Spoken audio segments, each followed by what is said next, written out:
성도 여러분, 예수님을 믿으십니까? 네. 자, 다시 한번 봅니다. 예수님을 믿으십니까? 네. 그 믿음으로 여러분 어떻게 살고 계십니까? 우리의 믿음은 입술의 고백보다 삶을 보아야 알 수 있습니다. 오늘 말씀을 보면 옷바를 잃은 이 누이들의 슬픈 모습이 나옵니다. 많은 사람들이 찾아와서 위로했지만 그 위로가 아마 크게 도움이 되지는 않았을 겁니다. 왜냐하면 그만큼 옷바를 잃은 상실감이 컸기 때문입니다. 이 나사로의 누이인 마르다와 마리아는 평소에 예수님과 가깝게 지냈습니다. 예수님이 자주 그들의 집을 방문하기도 하셨고 또 예수님을 잘 따르고 섬겼던 그들입니다. 그러다가 그 오빠가 병이 들어서 죽고 말았는데 이 힘든 현실 앞에서 그 믿음이 드러납니다. 그들에게 주시는 예수님의 말씀을 통해 오늘 우리의 믿음을 돌아보았으면 합니다. 예수님을 믿는 우리의 믿음은 어떠한가? 말씀으로 한번 살펴보고 예수님을 믿고 그 믿음으로 살아가는 성도가 되시기를 간절히 축복합니다. 자, 먼저 찾아오시는 주님을 만나는 삶이 되어야 합니다. 한번 읽어봅시다. 찾아오시는 주님을 만나자. 17절입니다. 예수께서 와서 보시니 나사로가 무덤에 있은지 이미 나으리라. 마르다와 마리아의 오빠 나사로가 병이 들어 죽게 되었습니다. 그래서 이 누이들이 오빠의 지금 아주 위급한 상태를 예수님에게 전가를 보내서 알렸습니다. 소식을 듣고 예수님은 나사로를 통해 하나님이 영광을 나타내실 것이다. 제자들 앞에 이런 말씀을 하셨습니다. 하지만 곧바로 움직이지 않으시고 계시던 곳에 한 이틀을 더 계시다가 그러다가 나사로가 있는 동네를 향해서 출발하셨습니다. 그렇게 해서 도착한 때를 보니까 오늘 말씀에 나사로가 죽고 이미 나흘이 지났다. 그렇게 말하고 있습니다. 자, 조금 늦었지만 예수님이 오신다는 소식이 들리자 20절에 보면 마르다는 예수께서 오신다는 말을 듣고 곧 나가 맞이하되 마리아는 집에 앉았더라. 마르다가 곧바로 예수님을 맞이하기 위해 달려나갔다. 그렇게 말씀하고 있습니다. 그리고 마리아도 지금은 집에 있지만 나중에 주님을 만납니다. 서로 다른 어떤 상황들이 있었다 생각을 해볼 수 있고 적어도 한 가지는 주님을 간절히 원했고 또 그렇게 오시는 주님을 기다렸고 주님을 만나고 싶은 마음을 가지고 있었던 이 두 사람이라는 것을 생각하게 합니다. 비록 원하고 찾던 때에 오신 것은 아닙니다. 예수님이 빨리 오시기를 바랬는데 그러지 못했잖아요. 하지만 주님은 그들을 찾아오셨고 만나주셨습니다. 우리가 기억해야 될 것은 주님은 이들에게 나타나신 모습처럼 언제나 우리를 찾아오시는 분이시라는 겁니다. 내가 지금 이런 상황 속에 있는데 이런 어려운 마음, 힘든 마음으로 있는데 주님이 왜 나를 생각하지 않으실까? 절대로 그런 일은 없습니다. 주님은 반드시 찾아와 주시고 반드시 우리를 만나 주시는 분이십니다. 죽은 오빠의 일로 많은 유대인들이 위로하러 찾아왔지만 하지만 예수님이 오신다는 소식이 한 걸음에 달려나가는 것을 보면 얼마나 예수님을 기다렸는가 그것을 잘 알 수가 있습니다. 여러분 이것이 우리에게 필요한 마음입니다. 주님을 기다리는 마음. 말씀에 대해서 칼럼을 썼지만 마찬가지죠. 주님의 말씀을 기다리는 마음, 예배를 기다리는 마음, 기도하는 자를 기다리는 마음, 그 마음 간절한 주님을 만나고 싶은 그 마음이 우리에게 필요합니다. 우리의 어떤 상황, 어떤 형편이든지 주님은 반드시 찾아오시고 만나주신다. 여러분 그 사실을 항상 잊지 마십시오. 비록 그때가 지금 마르다가 생각하는 것처럼 우리가 원하던 바로 그 순간이 아닐 수는 있습니다.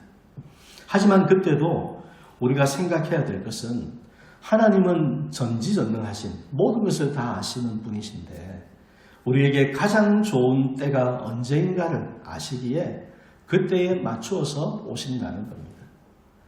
그러므로 여러분 내 생각 가운데에 내가 바라는 그때에 하나님이 오지 않았다. 혹 실망하는 마음을 느낄 수도 있겠지만 그 마음이 오해나 원망으로 치우치지 않도록 여러분 마음을 잘 지키시고 그 모든 일에 있어서 하나님을 믿는 성도가 되시기를 바랍니다. 주님께서 내게 가장 좋은 것을 주신다. 그때에 나를 만나 주신다. 사랑하는 성도 여러분, 나사로의 동네로 예수님께서 이렇게 오셨지만 이 길이 결코 쉬운 길은 아니었습니다. 바로 얼마 전에 유대인들이 돌을 들어서 예수님을 죽이려고 하는 그런 일이 있었습니다. 그래서 제자들은 예수님 그 위험한 동네를 또 가려고 하십니까? 얼마 전에 그런 일이 있었는데 지금 다시 그쪽으로 가면 유대인들이 가만히 있겠습니까? 그런 위험한 상황을 말했지만 그러나 예수님은 그런 것 전혀 연연치 않고 나사로의 동네를 향해서 오셨습니다. 마찬가지로 우리 성도들에게 무슨 일이 있다면 주님은 어떤 상황, 어떤 순간에도 찾아오시고 만나주십니다. 우리를 만나주셔서 우리에게 하나님이 이루어주시는 좋은 역사들이 나타날 수 있도록 우리에게 말씀하여 주시고 우리의 마음을 만져주시고 우리의 걸음을 인도해 가실 것입니다. 그 주님을 만나기를 간절히 사모하는 성도가 되시고 우리에게 오시는 주님을 기쁨으로 맞이하는 성도로 항상 살아가시기를 축복합니다.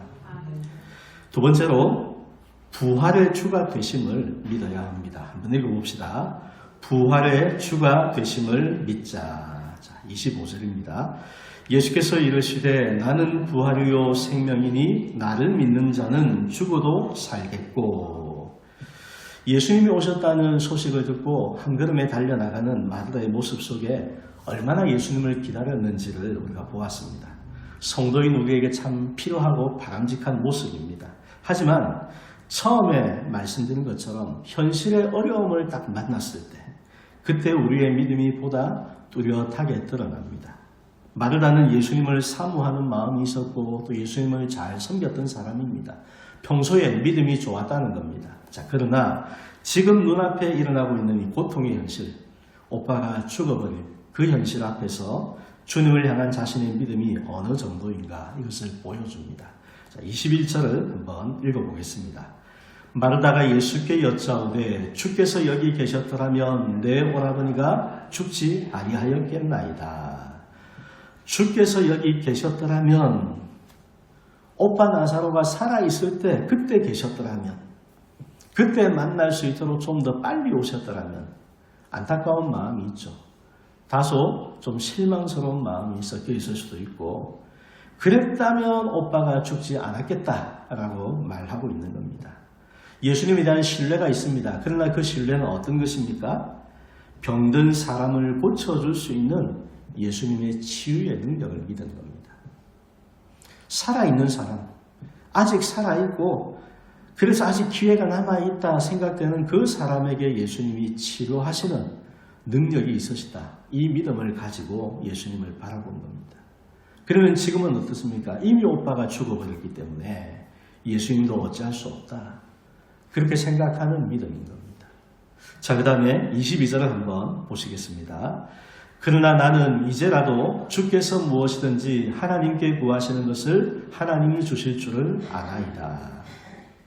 주께서 무엇이든지 하나님께 구하시는 것을 여기서는 어떤 것이 보이냐면 예수님의 기도를 하나님이 잘 들어주신다. 이런 믿음이 보입니다. 한마디로 예수님이 하나님과 좀 가까우시고 평소에 이렇게 교통하시는 좋은 관계가 이어지다 보니 예수님이 기도하시면 그래서 하나님이 응답해 주시는 역사들이 나타나서 예수님의 기도의 능력을 믿는 그런 어떤 믿음으로 나타나고 있습니다. 예수님에 대한 믿음이라기보다 그죠? 예수님이 하실 수 있는 건 어느 정도까지고 그 이상은 하나님은 하시겠지만 예수님은 못하신다. 그런 마음이 여기에 깔려 있습니다. 고통스러운 현실 앞에 막혀있는 이 마르다의 믿음을 보시고 예수님이 말씀을 하시는데 23절, 24절 같이 보겠습니다. 예수께서 이르시되 내 오라비가 다시 살아나리다. 마르다가 이르되 마지막 날 구할 때에는 다시 살아날 줄을 내가 아나이다. 예수님은 내 오라비가 다시 살아나리라. 살겠다 말씀하시는데 마르다는 대답한 것이 마지막 날 구할 때에는 예수님의 능력을 제한하는 겁니다. 그때에 될 줄은 저도 압니다. 근데 지금은 아닙니다. 그렇게 생각합니다. 이게 지금 이 말 속에 담겨 있는 겁니다. 여러분 막막한 현실 앞에 섰을 때 사람의 믿음이 어떠한가를 돌아보게 하는 장면입니다. 우리가 평소에 믿음이 좋고 또 교회에서 열심히 하나님을 잘 섬기고 그렇게 했는데 정작 우리의 마음을 어렵게 하는 또 우리의 마음을 어지럽게 하는 어떤 일들을 만났을 때 그때도 과연 나는 이 믿음으로 견고하게 서 있는 사람인가? 이게 우리의 삶 가운데에 돌아봐야 될 부분이라는 겁니다. 마르다는 평소에 주님과 친했습니다. 주님을 사모했고 또 주님 앞에서 정말로 헌신적으로 섬기는 사람이었고 주님의 말씀이라면 내 마음이 달라도 그 말씀을 듣는 사람이었습니다. 그러나 현실에 감당할 수 없는 큰 문제 앞에 서니까 그 믿음이 어느 정도인가가 다 드러나고 있는 겁니다. 여러분, 사람의 눈으로 보는 것이 이렇습니다. 우리의 눈에 보기에 다 좋아 보여도 정말로 힘든 순간에 섰을 때 주님께서 우리의 믿음을 달아보는 그 순간에 내 믿음이 어떤 믿음인가, 이것을 평소에 우리가 살필 수 있어야 됩니다. 그 믿음을 준비해야 하는 겁니다. 여러분, 오늘 우리의 믿음은 어떠합니까? 예수님은 나는 부활이요 생명이니 나를 믿는 자는 죽어도 살겠고 그렇게 말씀하셨습니다.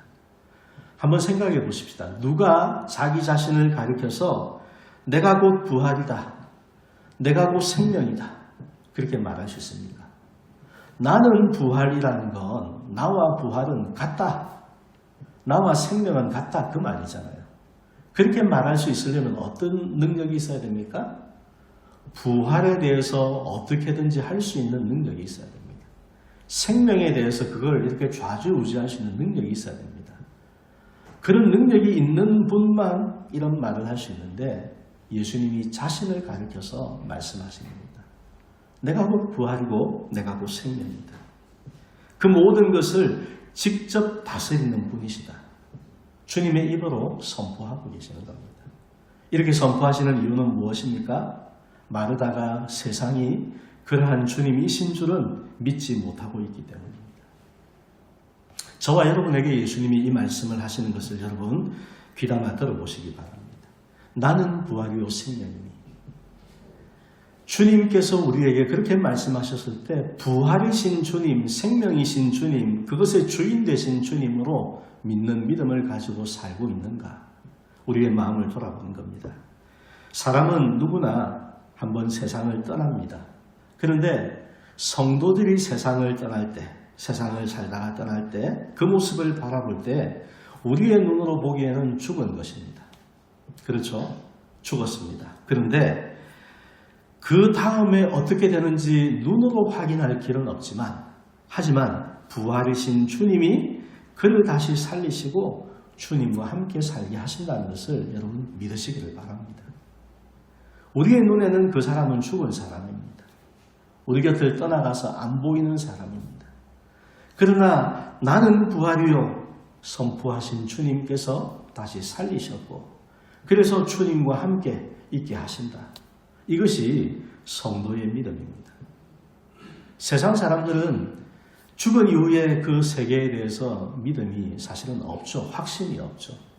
그래서 두려움만 느끼고 있습니다. 공포스러워합니다. 하지만 성도는 그렇게 살아가는 사람들이 아니라는 겁니다. 예수님께서 부활의 주인이 되시기 때문에 그 예수님을 믿는 믿음을 가진 사람이라면 그렇다면 우리는 죽음이 두렵지 않습니다. 그 두려움을 넉넉히 이기는 삶을 살아가는 사람이 됩니다. 우리 곁에 언젠가 나보다 먼저 세상을 떠나는 가까운 사람들이 생길 수 있고 우리 인생의 연수가 다하고 주님께서 부르시는 그날이 우리에게 다가올 수 있습니다. 그러나 여러분 부활의 주님을 믿는 믿음을 가지십시오. 그래서 어떤 순간에도 죽음의 문제로 두려워하지 마시고 그 두려움을 넉넉히 이기는 성도로 주님을 믿는 성도로 항상 살아가시기를 간절히 축원합니다. 세 번째로 풍성한 생명을 누리며 살아야 합니다. 한번 읽어봅시다. 풍성한 생명을 누리며 살자. 26절 말씀입니다. 무릇 살아서 나를 믿는 자는 영원히 죽지 아니하리니 이것을 내가 믿느냐. 나는 부활이요 나는 생명이다 선포하신 주님께서 죽은 자의 부활을 말씀하셨는데 26절에서는 살아서 믿는 사람에게는 생명을 주신다. 영원한 생명을 주신다. 그렇게 말씀을 합니다. 어쩌면 이 마르다가 대답한 것처럼 많은 사람이 영생은 죽어서 얻는 것이라고 생각할지 모릅니다.